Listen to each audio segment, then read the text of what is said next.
أعوذ بالله من الشيطان الرجيم. بسم الله الرحمن الرحيم. يا بني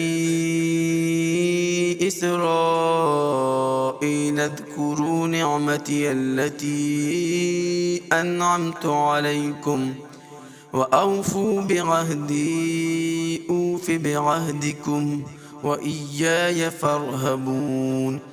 وآمنوا بما أنزلت مصدقا لما معكم ولا تكونوا أول كافر به ولا تشتروا بآياتي ثمنا قليلا وإياي فاتقون.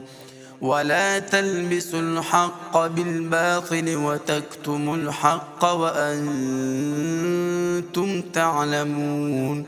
وأقيموا الصلاة وآتوا الزكاة واركعوا مع الراكعين.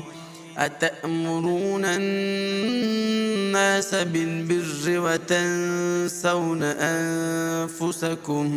أنفسكم وأنتم تتلون الكتاب أفلا تعقلون.